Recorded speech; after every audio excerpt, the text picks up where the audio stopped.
আজকে অম্রবাজি এর জন্য আজকে আম ক্ষীর বানালাম। তো আমার বানানো হয়ে গেছে, ঠাকুরের ভোগ দেব। তো এই আম ক্ষীরটা কীভাবে বানালাম সেটা তোমাদের সঙ্গে আজকে রেসিপিটা শেয়ার করব। তোমরা সঙ্গে থেকে থাকো, দেখতে থাকো যে আমি কেমন করে এই আম ক্ষীরটা তৈরি করছি। এই আম ক্ষীর আজকে কালকে পরশু 3 দিন অম্রবাজি থাকবে। তো আমাদের ঠাকুরকে একটু আম দুধ বা আম ক্ষীর দিতে হয়। তো আমি আজকে একটু আম ক্ষীর বানিয়ে নিয়েছি। তো কিভাবে বানালাম আর কি কি দিয়েছি উপকরণগুলো তোমরা সেটা দেখে নাও, সম্পূর্ণ ভিডিওটা দেখে নাও, তাহলে জানতে পারবে যে এভাবে কিভাবে বানিয়েছি। তো চলো যাই, রেসিপিটা শুরু করি। হ্যালো বন্ধুরা, তোমরা কেমন আছো? আশা করছি সবাই ভালো আছো, সুস্থ আছো। তো আজকে আমি একটু ঠাকুরের জন্য একটু দুধের আম ক্ষীর বানাবো। তো এখানে আমি হাফ লিটার দুধ নিয়েছি। দুধটাকে প্রথমে জাল দিয়ে নেবো ভালো করে।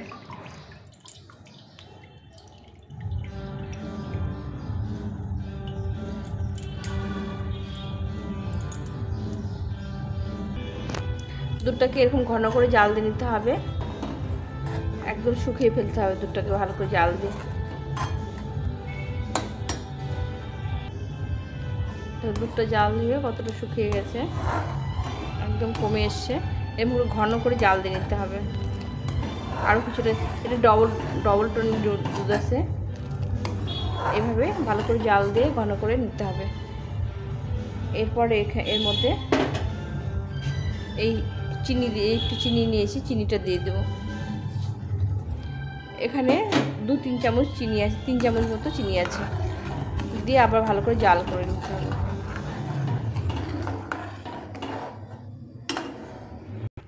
চিনি দিয়ে কিছুটা জাল করে নিয়েছি। এখন আমি এখানে নিয়েছি সাদা এলাচ। তো এই এলাচের দানা কয়েকটা দিয়ে দিতে হবে, বা এলাচের দানাগুলো ছাড়িয়ে এর মধ্যে দিয়ে দেবো। এই চিনি দিয়ে কিছুটা জাল করে নিয়েছি। এখন আমি এখানে কয়েকটা এলাচের দানা নিয়েছি, এগুলো দিয়ে দেবো। দিয়ে এটাকে আরও ভালো করে জাল করে নিতে হবে, একদম শুকিয়ে ফেলতে হবে দুধটাকে, ঘন করে জাল করে নিতে হবে। একদম কত সুন্দর ঘন হয়েছে। এর মধ্যে কোনো গুঁড়ো দুধ দিতে হবে না, দুধ দিয়ে এরকম করে ভালো করে দুধটাকে ভালো করে জাল দিয়ে নিতে হবে। এই ক্ষীরটা হলে পরে এটা ফ্রেশ একদম দুধের ক্ষীর হবে। দেখো কতটা ঘন হয়েছে। আমি এর মধ্যে কনডেন্স মিল্ক বা কোনো কিছু মিশাইনি, গুঁড়ো দুধ কিছু দিইনি, শুধু দুধ এটার মধ্যে আছে। দেখো দুধটা অনেকটা ঘন হয়ে এসছে, শুকিয়ে এসছে। আমি মোটামুটি হাফ লিটার দুধ 1 পোয়া মতো করে নিয়ে এসেছি। এখন আমি এর মধ্যে এখানে দেখো আম পাল্প করে নিয়েছি। আমটাকে ছাড়িয়ে দিয়ে এটাকে ভালো করে হাত দিয়ে ম্যাশ করে নিয়েছি। ঠাকুরের জন্য করবো তো ওই জন্য মিক্সিং জারে দিলাম না। তোমরা চাইলে মিক্সিং জারে এটাকে ভালো করে বের করে নিতে পারো। তো আমি ঠাকুরের জন্য আমি এটা মিক্সিং জারে দিইনি, শুধু আমি এমনি হাত দিয়ে ম্যাশ করে নিয়েছি। এখন আমি এটা এর মধ্যে দিয়ে দেবো। এলাচ আর চিনিটা দিয়ে দিয়েছি। এখন শুধু আমের পাল্পটা দিয়ে ভালো করে ফুটিয়ে নিয়ে শুকাতে হবে। এটাকে ভালো করে শুকিয়ে নিতে হবে, ঘন করে জাল দিয়ে নিতে হবে। এই দেখো এরকম করে আমের ক্ষীর খুব ভালো হয়। আর ঠাকুরের জন্য তো ঠাকুরকে দিতে হয় আজকে অম্রবাজির মধ্যে ঠাকুরকে আম দুধ দিতে হয়। তো এরকম আমের ক্ষীর করে নিলে তো খুবই ভালো হয়, যার জন্য আমি আজকে একটু ক্ষীর বানিয়ে নিচ্ছি। এভাবে এখন এটাকে শুকিয়ে নিতে হবে, অনেকক্ষণ জাল দিয়ে শুকিয়ে নিতে হবে। এই আমটা দিয়ে এভাবে জাল করে নিতে হবে, এরকম ঘন করে জাল করে নিতে হবে। তো এখানে আমি হিমসাগর আমটা ব্যবহার করেছি। হিমসাগর আমটা খুব মিষ্টি হয়, যার জন্য আমি এখানে হিমসাগর আমটা ব্যবহার করেছি।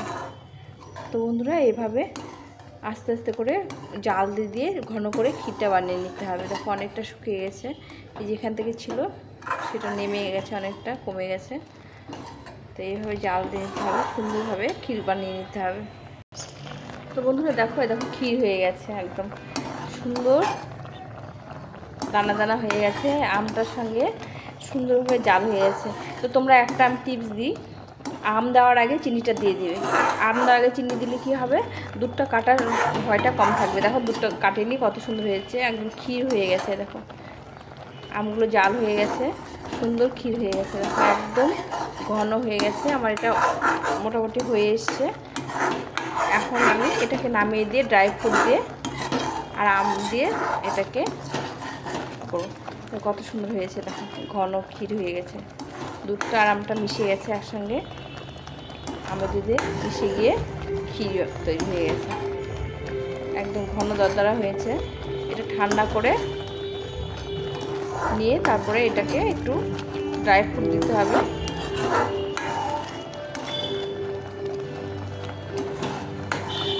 আমার ক্ষীরটা অলরেডি হয়ে এসছে, কত সুন্দর হয়েছে। তো বন্ধুরা তোমরা ভিডিওটা সম্পূর্ণ দেখার চেষ্টা করো, ভালো লাগবে। আর কী করে করলাম সেটাও তোমরা দেখতে পাবে। তো এইভাবে আম ক্ষীর বানানো সহজেই বানানো যায়। এটা ঠাকুরের ভোগে লাগাবো, আমি ঠাকুরের ভোগের জন্য বানিয়েছি। তো এই যে আমার আম ক্ষীরটা হয়ে গেছে,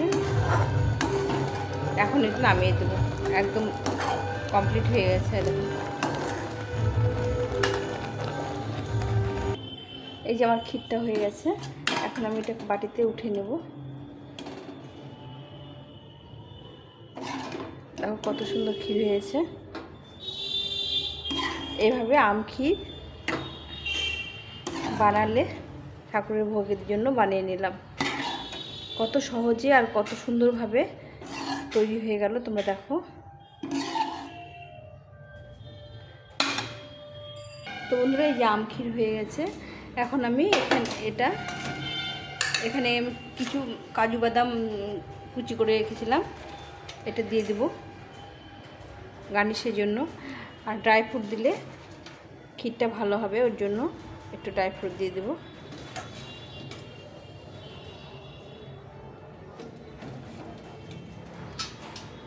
দেখতেও সুন্দর লাগছে, এটা ভোগেও সুন্দর লাগবে। এখন এরপরে একটু আম কুচি করে রেখেছি, আম যেহেতু আম দিতে হবে আম দিয়ে দেবো। আম কেটে রেখেছিলাম, এই আমগুলো দিয়ে দিলাম।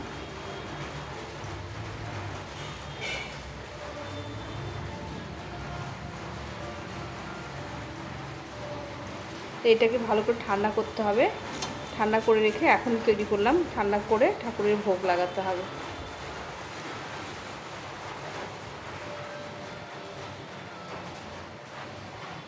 এই যে আমার হয়ে গেছে আম ক্ষীর।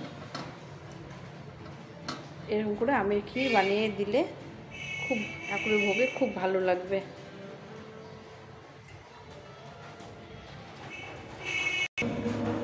তো এই আমার হয়ে গেছে ঠাকুরের ভোগে আম ক্ষীর।